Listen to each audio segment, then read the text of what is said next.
Welcome to my American History Notes, where I discuss conclusions I've drawn from studying American history.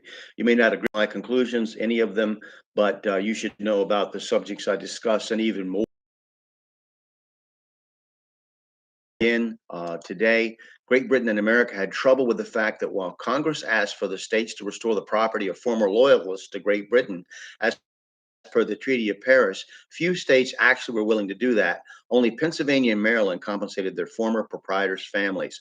Also, in spite of the treaty obligation not to seize any more property from those who had been loyal to Great Britain, New York and South Carolina continued to do so with the excuse of British parliamentarian here and the admiral of the Royal Navy, Sir Isaac Coffin, who became a famous horse breeder on Nantucket. In general, the only loyalists not allowed to were those who had led or engaged in Indian raids.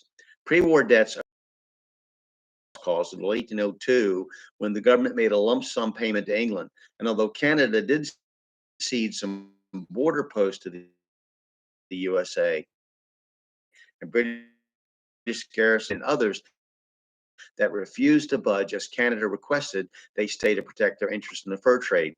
Spain reclaimed both the Floridas from the English and the Creek, Choctaw and Cherokee nations put themselves under Spain's protection by treaty.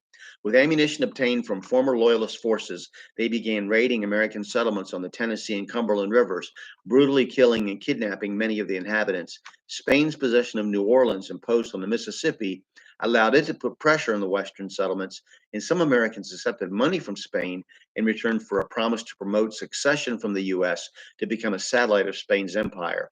This movement became especially strong after 1786 when John Jay, ambassador to Spain and soon to be first Chief Justice of the United States, could not persuade Spain to recognize the rights of Americans to pass through New Orleans.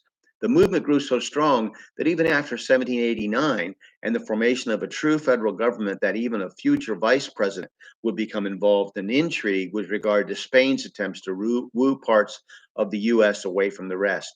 As soon as the war was over, literature and arts took off in America. Noah Webster's American Dictionary is still being published in some form.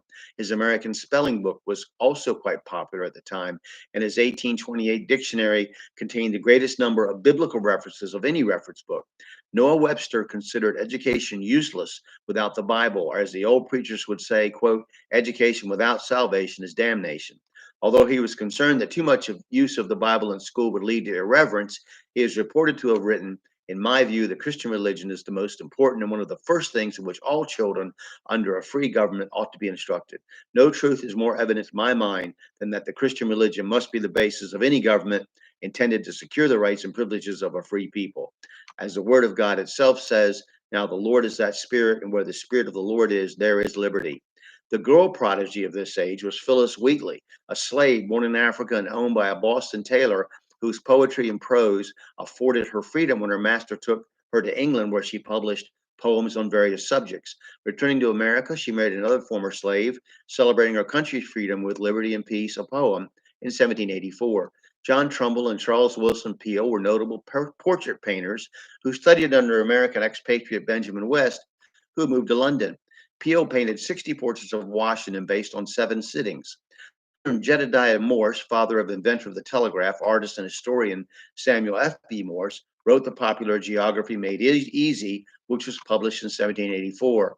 There's a great deal to discover about America's early scientific discoveries and naturalistic endeavors, particularly the fascinating work of Benjamin Franklin, which you might pursue in your independent study. But I want to move on to our important action that shaped the face of our country. So we're going to stop there for today. I will study